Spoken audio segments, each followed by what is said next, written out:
extremely important in prevention of this disease. Now, I'm assuming you're watching this video because you have the disease or you know somebody who has the disease. So prevention is not on the table to be talked about here. This isn't about that. So it's like, you know that eating fiber will help your disease, but at the same time, you know that eating fiber can seriously hurt you, especially if you have strictures, if you have any resections, if you have a stoma, things like that, can really impact how you absorb, tolerate, process fiber when you eat it. So there are a few tips and things that you can do to change your food and make it easier to tolerate fiber and get it into your system so that you can help your body heal. Well, the first thing I want to talk about before I jump into all of that, I want to talk about why fiber is so crucial to healing. What fiber does for your body. Now, outside of Crohn's disease, for a regular person, fiber is recommended because you have soluble fiber and insoluble fiber. Soluble fiber goes into your body, it absorbs water and cholesterol and pulls it out of your system. So it's really, really good for blood pressure and heart health, things like that. And then insoluble fiber goes in and it provides bulk to your stool so that when it's going through your intestines and going through your colon, it's scraping things out, keeping things clean, and reducing your risk of colon cancer. On the flip side, you have the microbiome. And I did do a video last week on the microbiome and Crohn's disease. I will link that right here if you're interested in going to check that out. But the way that our microbiome is with Crohn's disease is we have a decreased microbial diversity. And we tend to have more pro-inflammatory microbes and less anti-inflammatory microbes. Now, the anti-inflammatory microbes are the ones that will take fiber, process it, and give us short-chain fatty acids. Short-chain fatty acids have an effect on the intestinal epithelial cells and on your immune cells. So it can promote your body to have more anti-inflammatory immune cells and less pro-inflammatory immune cells. So I'm talking about TNF alpha, IFN gamma, interleukin 22, interleukin 17, the things that you hear about that the medications are targeting. Fiber, processed by your healthy microbes, produce the short chain fatty acids that also have that same impact on your immune system. And then with the intestinal epithelial cells, they help strengthen them. They help with the tight junction so that it reduces your leaky gut situation. And on top of that, it impacts your Paneth cells. Now, the Paneth cells are the ones that produce antimicrobial compounds that clean out the intestines. And this is another aspect with Crohn's disease that we have reduced autophagy. You may have heard this because it was pretty mainstream recently, where autophagy, people were really into it because it reduces aging, but it's a critical system in your gut where it cleans out and maintains your microbial diversity so you have less pathogens and more healthy microbes in your system. So if you have a decreased autophagy system, as is common due to genetic defects with people with Crohn's disease, then you're going to have a worse microbial composition. So you're going to have more pro-inflammatory microbes and less anti-inflammatory microbes. So all of these things are why fiber is really good for people with Crohn's disease. So there are different sources of fiber, different types of fiber, different ways to get in compounds that increase the short chain fatty acid production. As a side note, and I also think I talked about this in the microbiome video, but people with Crohn's disease have decreased amount of microbes that produce short chain fatty acids. So even if you're feeding your body all of these things that produce short chain fatty acids, your microbes may not be the right ones to tolerate and to take it, digest it, and provide short chain fatty acids. So it's important to modulate your microbiome through other dietary strategies, the low fat diet, getting rid of emulsifiers in your diet. Those kinds of things will help modulate your microbiome to have a healthier microbial community. And also eating the fiber. As you keep eating the fiber and you keep going through, your microbiome will shift. So the different sources of fiber, we have resistant starch, inulin, oat bran, wheat bran, cellulose, guar gum, and pectin. So resistant starch is things like rice that's been cooked and cooled, potatoes, white and sweet potatoes that are cooked and cooled, oat bran comes from oats, wheat bran, wheat. Most people with Crohn's disease try going gluten-free as a way. I don't think it's necessary full time to go gluten-free. And the Crohn's disease exclusion diet actually adds in gluten in the second phase, once a day, twice a day, depending. I think it is once a day, but it is like baker's yeast free. And I do have a video on yeast and Crohn's disease, which I will link that here. So if you're making your bread at home from like baking soda or baking powder, that would be better. And what you do is you would go a short period of time, which I'm working on a protocol for this, but you'd go a short period of time without gluten to try to help your body heal, because gluten can increase zonulin in the intestines, which increases the likelihood of intestinal permeability. So if you go a period of time without it, it does help with the healing process. But once you start on the healing process, you can start adding a little bit of gluten every day and be okay, which would want to make whole grain glutens. Cellulose, guar gum, pectin. Pectin is in certain fruits. And I did do an Instagram post on ways to get in pectin, because the Crohn's disease exclusion diet uses white potatoes and apples. And for myself in particular, I do not tolerate either of those right now. So I had to look up other fruits, and I am using peaches as an alternative for myself. And then inulin. Also, happy Crohn's and Colitis Awareness Week. It is currently December 4th, so December 1st through the 7th, we are celebrating Crohn's and Colitis Awareness Week. So that's exciting news.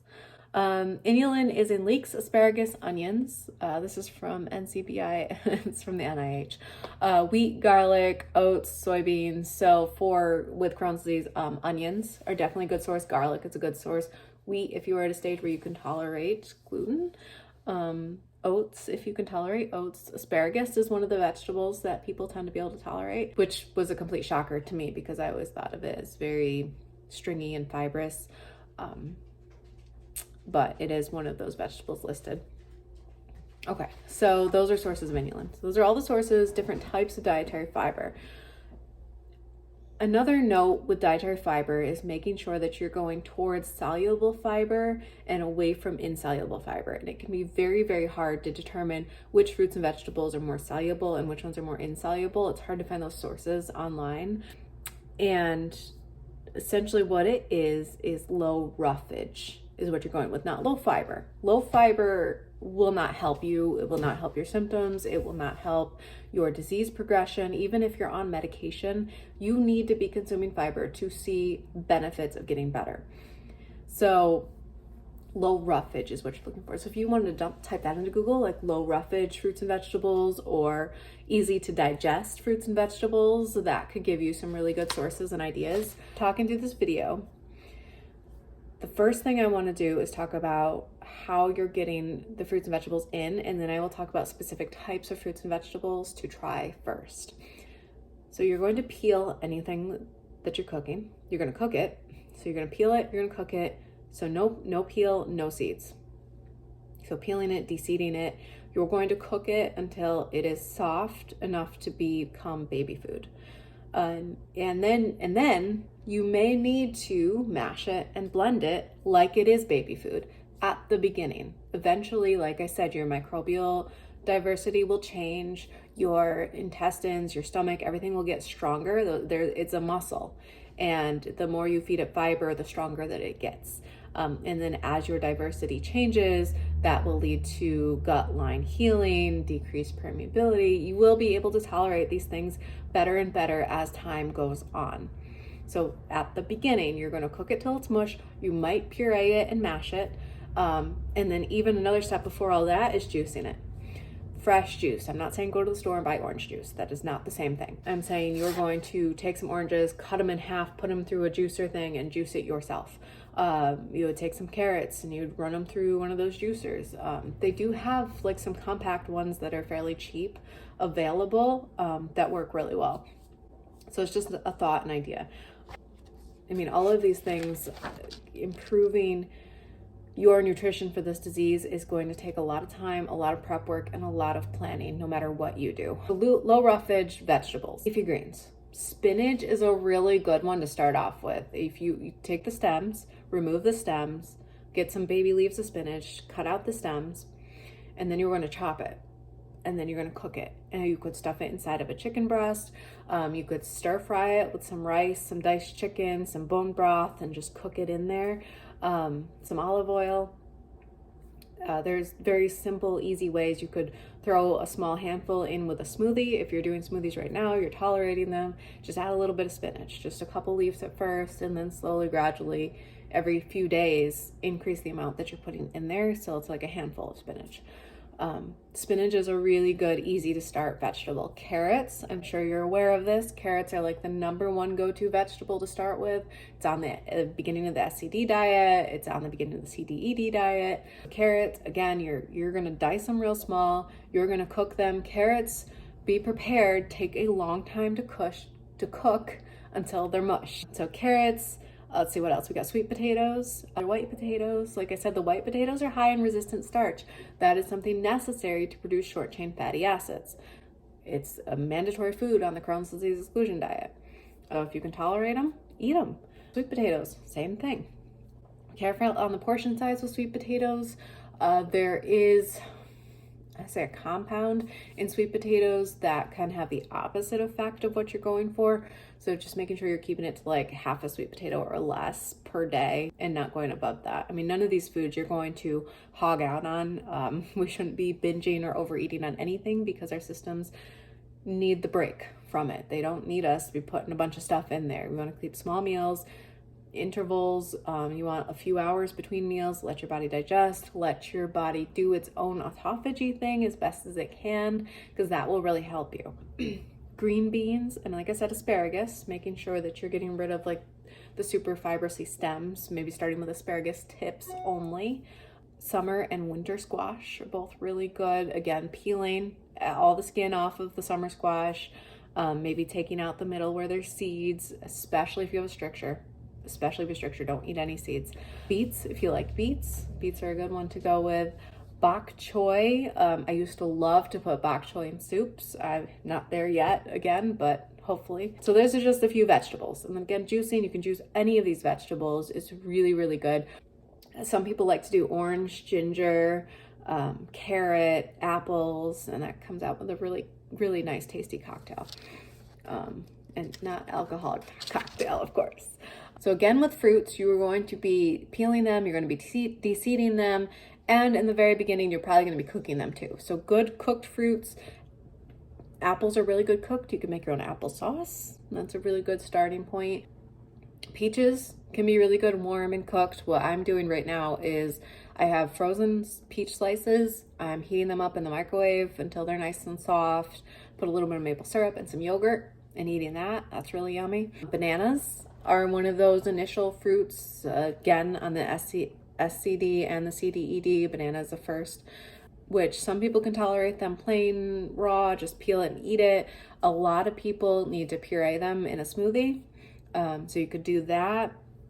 As far as like the milk for smoothie, I know a lot of people avoid dairy, which I think is a downfall because you're not getting your calcium and vitamin D. Vitamin D is crucial for immune function and also for the microbiome, mental health, lots of things. So I haven't seen any adverse research articles on dairy itself. I'm gonna have to do a whole deep dive into this some point in the future. So be sure to like this video and subscribe if you're new to stay tuned for a video like that. But if you are avoiding dairy because you're lactose intolerant, because that happens a lot with Crohn's disease because of the impact on our small intestine, I do think that almond milk, make sure you're getting one that only has gums as an emulsifier. Make sure it doesn't have anything else like crazy in it. Make sure it is fortified with vitamin E. Has a little bit of fat in it, unsweetened. Almond Breeze brand. Almond Breeze has sunflower lecithin, which could be bad. So the Silk unsweetened almond milk only has the gellan gum and one other gum in it. Those can be protective to your intestines and your microbiome, so I'd say those are okay. Using almond milk, yogurt again is usually okay for people who are lactose intolerant. I would say that is a food you should be eating every single day because it provides that beneficial bacteria. Taking a probiotic as a pill is not the best way to go. Your body has a harder time regulating that. Usually they end up dead anyway because of the the way that it goes in and it's processed in the body. The microbes, there's multiple different ones in there. They could fight and kill each other off. So you don't really know what you're getting. And it has not proven beneficial yet in the research. So you're wasting your money.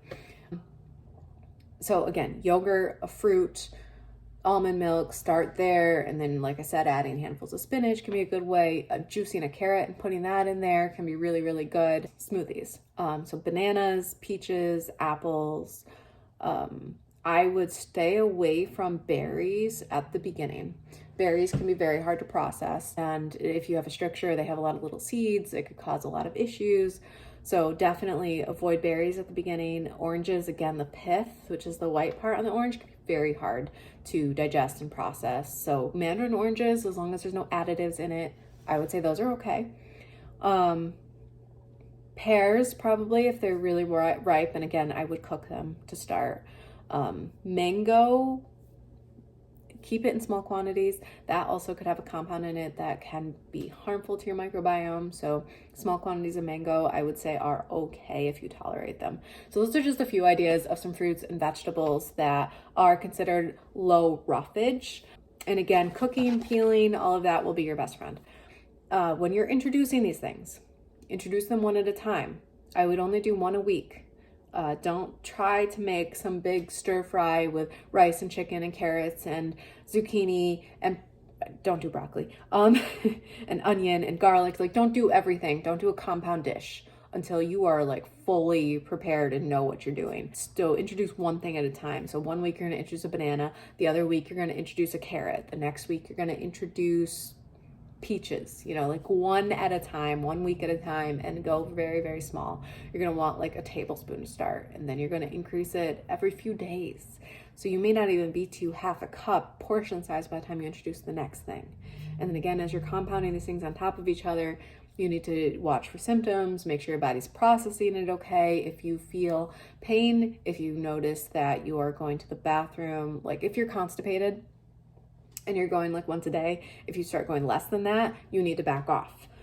It's same things with that diarrhea. If diarrhea amps up, fiber can sometimes amp up diarrhea, then you need to back off. Notice diarrhea going down, that's a good thing, because if you're having a lot of diarrhea, then the fiber is doing the right thing and reducing your diarrhea. I think that's it. I think that's, this video wasn't too technical, a lot more like actual pointers here.